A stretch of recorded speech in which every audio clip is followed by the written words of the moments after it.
This question seems a little crazy at first. We're told to estimate pi by using the n equals 1,000 trapezoid approximation for this integral. So why should we be able to estimate pi by doing this? And the answer is that this integral has a symbolic antiderivative, and it turns out that pi is part of the answer. So let's actually get that done first. So the original integral is going to be, well, the antiderivative of 1 over 1 plus x squared is just the inverse tangent. I evaluate from 0 to 1. So I want the angle whose tangent is 1. Well, that's just pi over 4 minus the angle whose tangent is 0. That's 0. And I end up with pi over 4 for this. So in other words, this piece in here turns out to be pi over 4. And if we can estimate that with a sum, then we could just multiply it by 4 and we'd have a good estimate for pi. So I don't think there's any reason to visualize the n equals 1,000 trapezoid approximation, but I could show you what one trapezoid looks like. The problem with looking at the whole thing is that those slices are so tiny you wouldn't even be able to see them. So in the trapezoid approximation, we join 2 points on the function. So the top is a little bit tilted.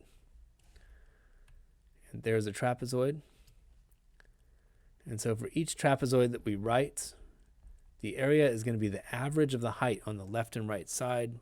So let's get some of our standard pieces into the analysis. I have x0 for my starting point, x1000 for my finishing point, and there's 1,000 cut points in between.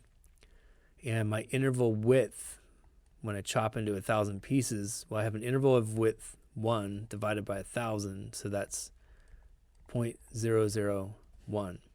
Then I want an expression for the ith cut points. So that's going to be my starting point, which was x0 plus I steps to the right.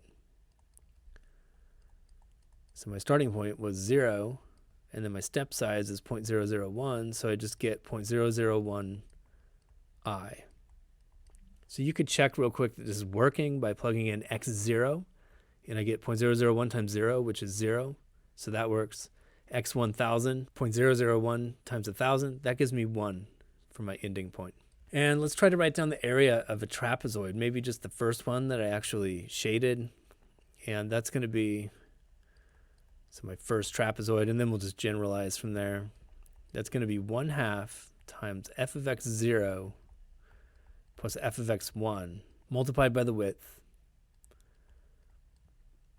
And then you would add more and more trapezoids to that until you had all 1,000 of them. So let's see if we can write down this whole approximation as a sum. And I just did that first trapezoid to help me avoid mistakes when I'm setting the starting point for my sum. So I'm going to go ahead and go from I equals 1 to 1,000, but that requires setting things up so that I start with x0 on one of these. So I'm going to have to change the index on that to xi minus 1 so that when I plug in 1 for I get x0. The next one will be f of xi. And I can see that the area of my first trapezoid comes out correctly. And I'll check the last trapezoid in a second. So if I plug in x equals 1,000, that would give me f of x 999, that's right here, plus f of x 1,000. So it looks like I'm correctly taking the average of the heights at the beginning and end of the last subinterval and getting the area of the last trapezoid.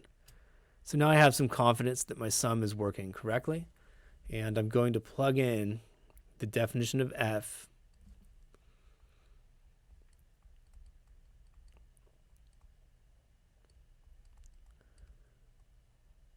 Okay, f is 1 over 1 plus x squared. So I have 1 over 1 plus, so f of xi minus 1. Xi minus 1 is 0.001 times I minus 1. So I have 0.001 I minus 1 squared plus f of xi, so that's going to be 1 plus 0.001 I squared, all multiplied by delta x, which is 0.001. Okay, we've now created this enormous and complex sum that's supposed to give us something really close to pi over 4, and if we multiply it by 4, we should get something really close to pi. So let's go to the computer algebra system to get this done. All right, here we are in Maxima, and I set up my sum. You can see the 0.5 out in front, and then it's tough to keep track of all the parentheses, but I just wrote those two fractions the way they were, and then the 0.001 at the end, and then I summed everything as I goes from 1 to 1,000. If we hit Shift Enter, we can evaluate that sum, and we get 0.7854-ish. Remember, this is supposed to be equal to pi over 4, so if we take our previous output and multiply by 4, I get something that looks quite familiar, 3.14159, and a little bit left over after that.